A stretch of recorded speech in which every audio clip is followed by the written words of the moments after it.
Hello and welcome to another Star Wars Unlimited video, and this is like a little bit of a Christmas tier list for all you subscribers here on YouTube and all of you loyal followers and what would you say, podcast listeners. I'm going to do like a new tier list here with all set 3 champions and set 2 and set 1. I'm just not gonna go through every single leader like very far. I have made it easy for myself. S tier competitive, could be competitive, and just bad. Um, Spoiler alert: a lot of these leaders are going to end up in just bad, but people don't have to disagree or they don't have to agree. But this is just my opinion of what the leaders are. Doesn't mean that some of these leaders that I put in just bad is incapable of winning a game or do fairly well somewhere. Like that could for sure happen. This competitive spelling is wrong, and could be competitive is also probably spelled wrong, but you get it. We can just say A tier comp, B could be comp. Let's go. Just bad is still just bad with a bad sad smiley face. So the criteria here is S tier is just the best leaders. It's not necessarily the best deck always that has the best leaders. Because sometimes card synergies carry you. For example, we could take Boba Fett is really bad now, but he was carried by himself and by cards, so it was hard to judge him. Not really, because he was so broken. But you could say that Rey, for example, in my opinion, is carried a lot about on the synergies and the cards, and she is not necessarily a broken leader. So let's work down from here a little bit. We start with Mando, just bad. Gideon, just bad. Jyn, just bad. All right. And here, Han Solo, Audacious Smuggler. I put him right here on S tier. I think he's one of the best leaders. He is in one of the best decks right now. It's Han Yellow. Han Green could still see a rise, I feel like, in this meta.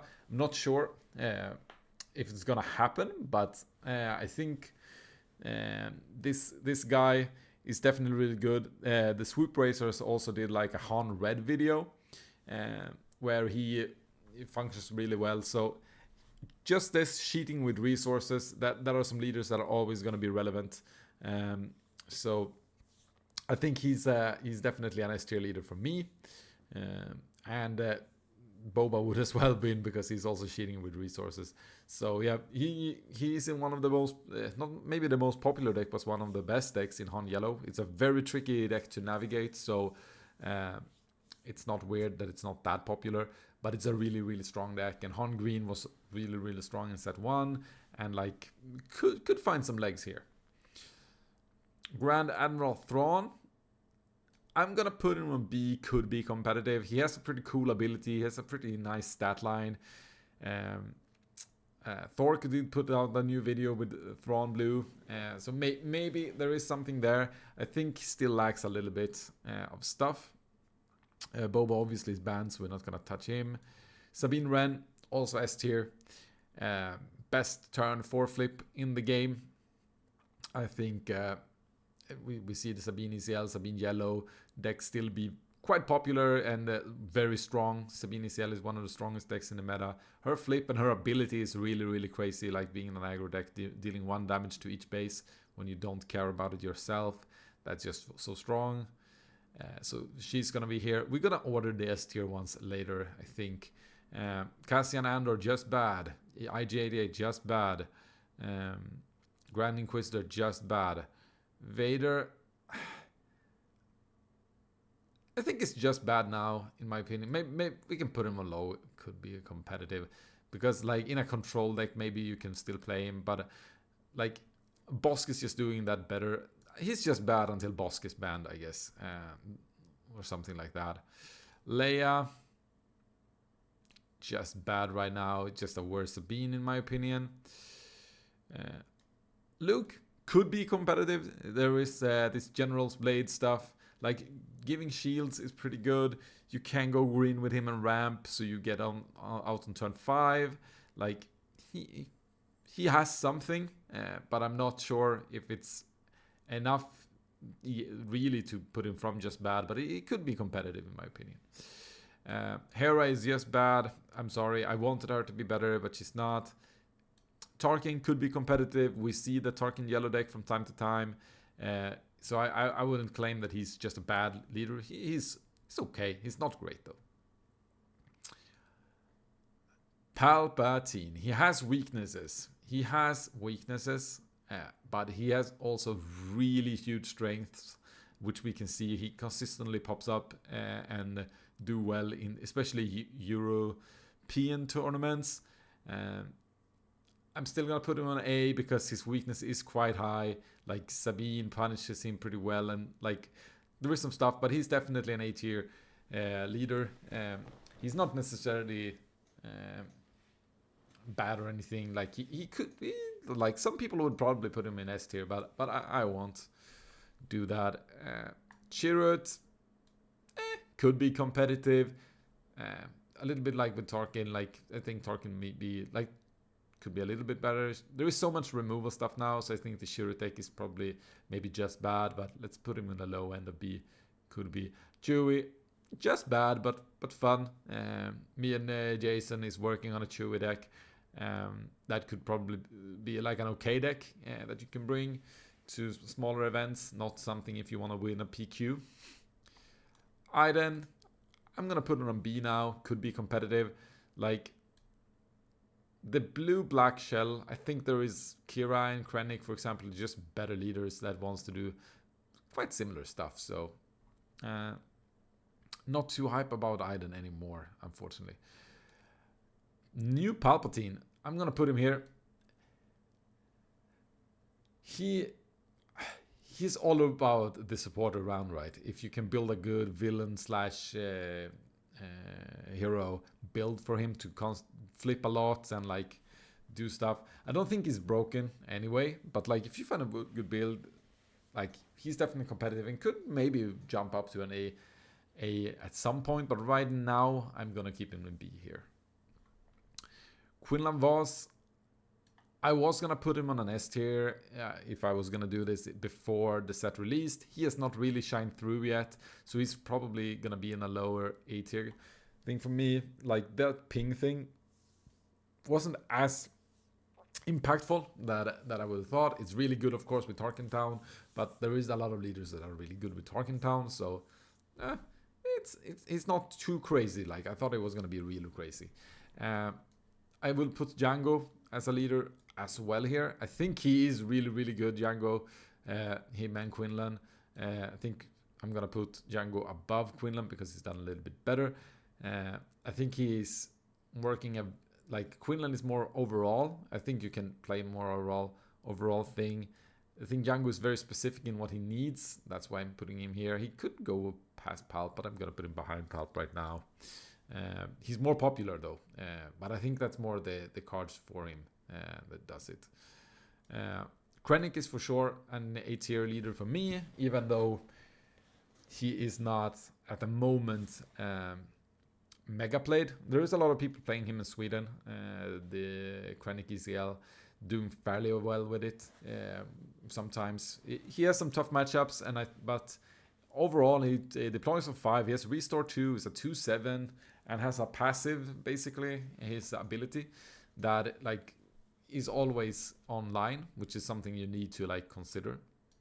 Grievous, just bad.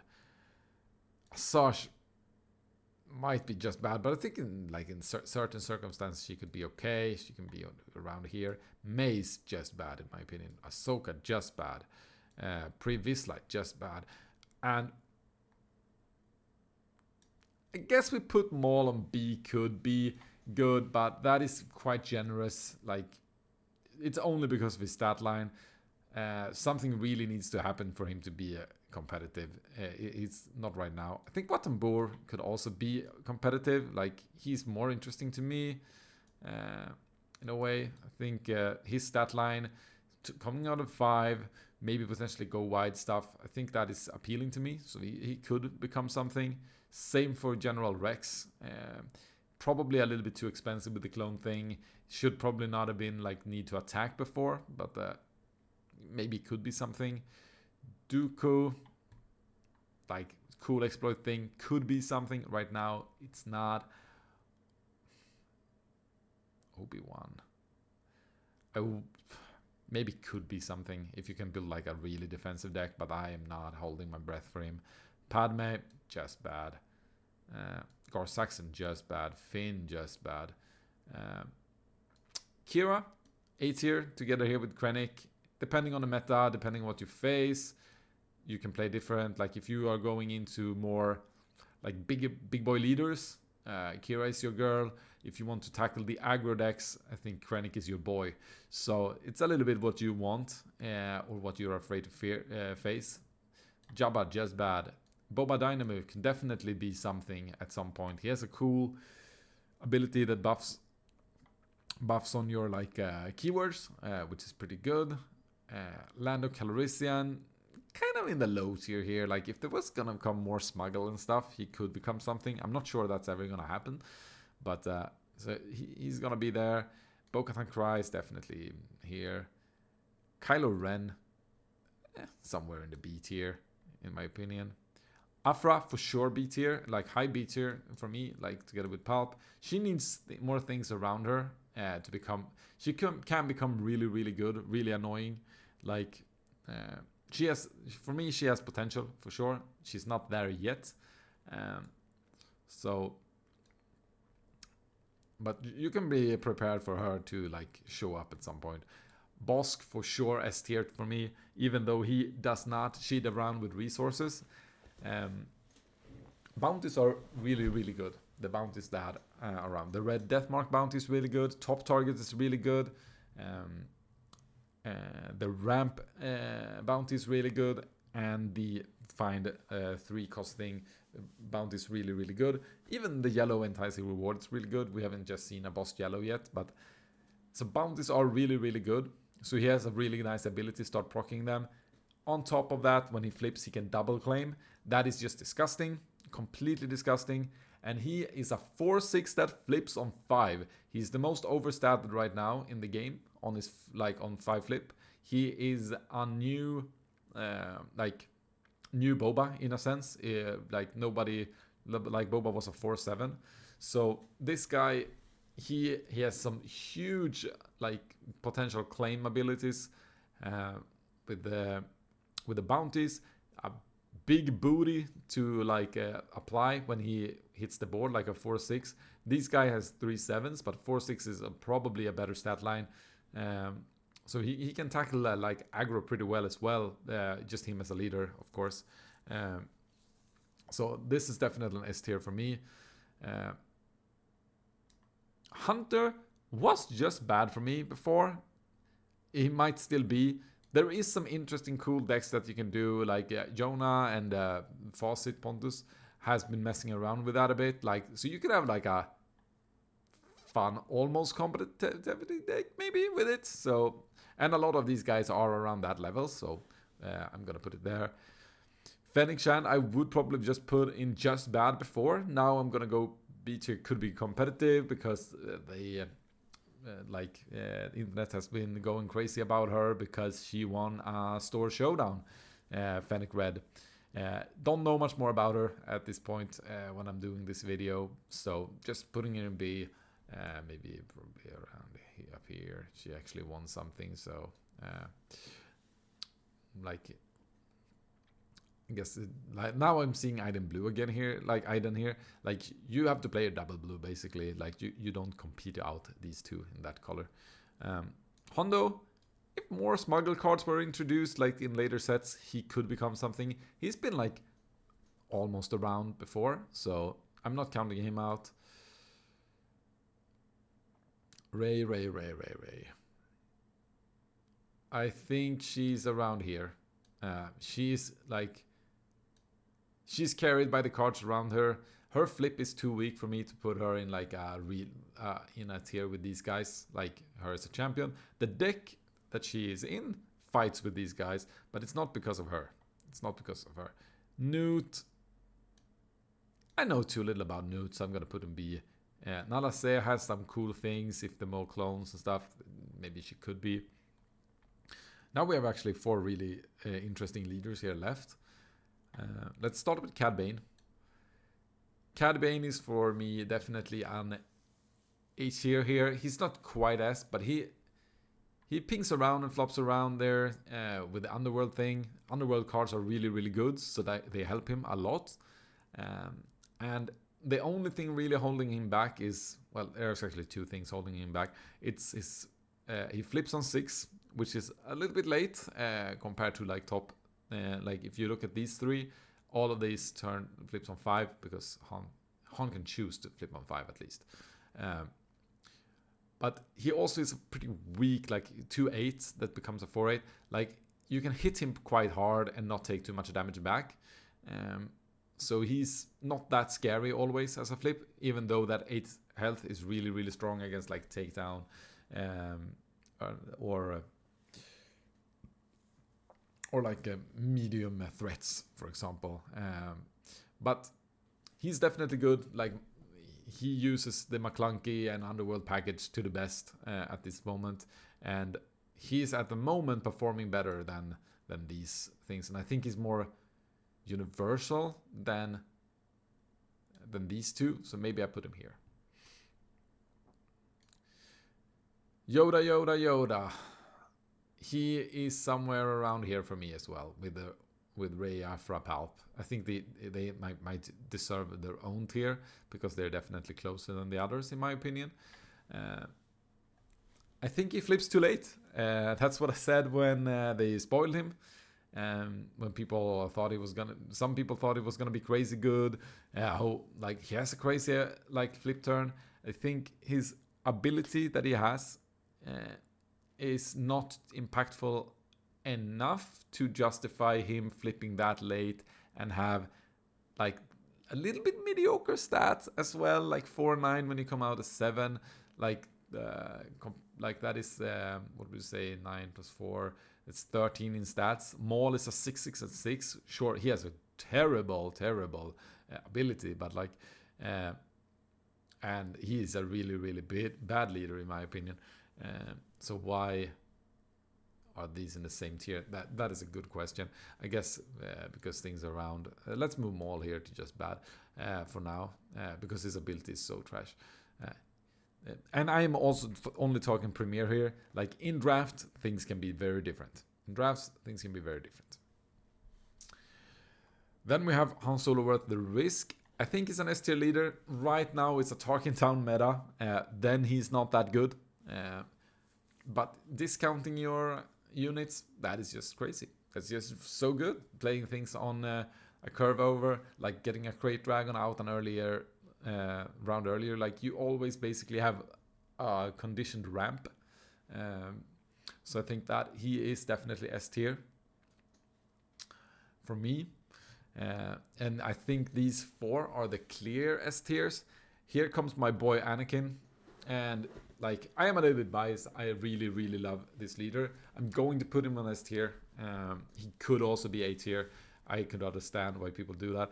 But let me explain why he's S tier for me. Like he's for first 4-7 on 6, not that great. But his ability enables him, and you will take damage before turn 6. That is usually a 5. Like most of the times, it's even a 6-7 on like his flip turn, which is that is some pretty good stats overall. We have no other that flips with that much stats on turn 6. And his ability is really, really good. Like the ability to trade up, like him and Rey does kind of the same thing in a way. Like they make high HP units better. So you can go for like these weird units that have some good like abilities, but they don't have the power. That usually means that they will be knocked out easy. They will now start knocking out people instead, and you can take control over the board. So he's like an insanely good ability. It's not insane in every matchup. Like obviously against hard control, for example, they don't play any units, so you don't really get to do much. But you can still use it to take damage on your base so that Anakin flips better later. So it's not completely garbage. Anyway, so I'm gonna put him on the lowest here because he is a turn 6 flip, which is, it's dangerous, I would say. But yeah, his hero ability really makes up for it. Then I am going to put Bosk here. And that is, which is kind of strength because he has an insane booty, but his ability to ping one on the like on the bounty units is not as relevant in my opinion as these threes. Sabine is also quite helped by the rebel package, so I'm gonna put Sabine here. And then for me, this is the best leader. That is just how I feel. It's, he can do anything cheaper. He has that turn when he can like play for 2 cheaper if he wants to. You have the access to the DJ Tech combo, which is like a really blowout thing that makes people really have to respect you. So this is how I would put it right now. And these are the leaders I would use if I went to a tournament. I would not use these leaders. Like if I was gonna try to win a PQ. Maybe Ray, or maybe Pulp Chance if I found something insane. But like all of these I would not consider. And I would not, me personally would not consider these for a tournament. Like these are the ones I would consider going with. And like, sure, you can say there are so many leaders and like that you wouldn't use, and like that is bad for the game. But no, like 1, 2, 3, 4, 5, 6, 7, 8, 9, 10, 11 different leaders is like, and that is more than 11 different decks. For example, like multiple of these leaders you can build quite different decks with. Like for example, Bosk has 2 different ones. In blue and green, different colors, and you can, like Anakin, you can build him in a very different way, even in the same color. So like, and Pulp you can play in all different colors, like from blue to red to double green, so, and even yellow, of course. Now I just mentioned all of them anyway, but like, so it's a very, very healthy meta because I don't think it's like, because I put Han here, like right now Kira is here, that might not be true, like. And Kira is actually quite okay sometimes into Han. So like, it's not like Kira can't beat Han, for example. Like that is not like out the table. These can beat each other for sure, like this easily. So yeah, this is my tier list. Comment, like, and subscribe on it all you want. Like, and if you have some of the cards in bad tier that you feel really, really bad about, that you go comment about that too. Like, it's just a tier list. That's what, and I'm not a god on this thing. And if you have a really nice deck, like prove it. Prove that just one of these bad decks, bad leaders, can win a tournament. All right, that's gonna be enough for me, and I will wish everyone like Merry Christmas, or like, I'm not sure if this comes out in before or after Christmas, but have a nice Christmas, and see you later. May the force be with you.